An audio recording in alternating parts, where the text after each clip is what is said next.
But Savitri वर्षाय अमावस्या की कहानी। भद्रदेश में अश्वपति नाम का राजा था जिसके संतान नहीं थी। उसने बड़े बड़े पंडितों को बुलाया और कहा, मेरे संतान नहीं है, इसीलिए तुम ऐसा उपाय करो जिससे मेरे संतान हो जाए। पंडित बोले, भाई संतान तो तुम्हारे एक पुत्री लिखी है जो 12 वर्षीय आयु में विधवा हो जाएगी। राजा ने कहा, क्या मेरा नाम नहीं रहेगा? बाद में खूब यज्ञ हवन इत्यादि कराए। पंडित ने कहा, उस लड़की से पार्वती की और वर्षायत अमावस्या की पूजा कराना। यज्ञ होम कराने से उसकी स्त्री गर्भवती हो गई तो पंडित जी ने उसकी जन्म पत्री देखकर कहा, जिस दिन यह कन्या 12 वर्ष की होगी उस दिन इसका विधवा हो जाने का योग है, इसीलिए इससे पार्वती जी और वर्षायत अमावस्या की पूजा कराना। जब सावित्री बड़ी हुई तो उसका विवाह सत्यवान के साथ कर दिया गया। सावित्री के सास ससुर अंधे थे। वह उनकी बहुत सेवा करती थी और सत्यवान जंगल से लकड़ी काट कर लाया करता था। सावित्री को मालूम था कि वह जिस दिन 12 वर्ष की होगी उस दिन उसके पति की मृत्यु हो जाएगी।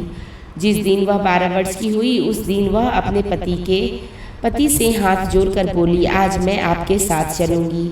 सत्यवान बोला, तू मेरे साथ चलेगी तो मेरे अंधे माँ बाप की सेवा कौन करेगा? अगर वह कहेंगे तो तुझे ले चलूँगा। फिर वह अपने सास ससुर के पास गई और जाकर बोली, आप कहें तो आज मैं जंगल देखने चली जाऊं? वे बोले, बहुत अच्छी बात है, चली जा। जंगल में जाकर सावित्री तो लकड़ियां तोड़ने लगी और सत्यवान पेड़ की छाया में सो गया। उस पेड़ में सांप रहता था। उसने सत्यवान को डस लिया। वह अपने पति को गोद में लेकर रोने लगी। महादेव और पार्वती जी वहां से होकर जा रहे थे। उसने उनके पैर पकड़ लिए और बोली, मेरे पति को जिंदा कर दो। वे बोले, आज वर्षायत अमावस्या है, जिसकी तू पूजा करेगी तो तेरा पति जिंदा हो जाएगा। इससे वह खूब प्रेम से बड़ की पूजा करने लगी।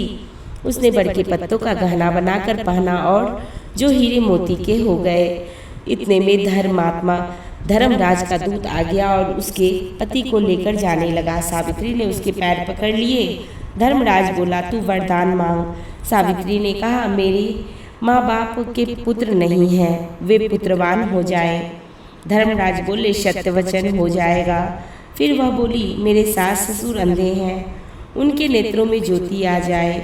धर्मराज ने यह वर भी दे दिया, पर सावित्री ने धर्मराज का पीछा नहीं छोड़ा। धर्मराज ने कहा, अब तुम्हें और क्या चाहिए? सावित्री बोली, मुझे 100 पुत्र हो जाएं। धर्मराज बोला, तथास्तु। फिर वह सत्यवान को ले जाने लगा। तब सावित्री बोली, हे महाराज, आप मेरे पति को ले जाएंगे तो पुत्र कहाँ से होंगे? धर्मराज ने कहा, हे सती, तेरा सुहाग तो नहीं था, परंतु अब वर्षायत अमावस्या करने से और पार्वती जी की पूजा करने से तेरा पति जीवित हो जाएगा। सारे में ढिंढोरा पिटवा दिया गया। कहने सुनते जेठ की अमावस्या आएगी जब बड़ की पूजा करना और बड़ के पत्तों का गहना बनाकर पहनना, वायना निकालना। है महाराज, जैसे वर्षायत अमावस्या ने सावित्री को सुहागन रहने का आशीर्वाद दिया, सुहाग दिया, उसी प्रकार सबको दियो। जो भी इस कहानी को कहता सुनता है उसकी सब मनोकामनाएं पूर्ण होती है। वर्षायत अमावस्या को वट सावित्री व्रत और वर अमावस्या भी कहते हैं।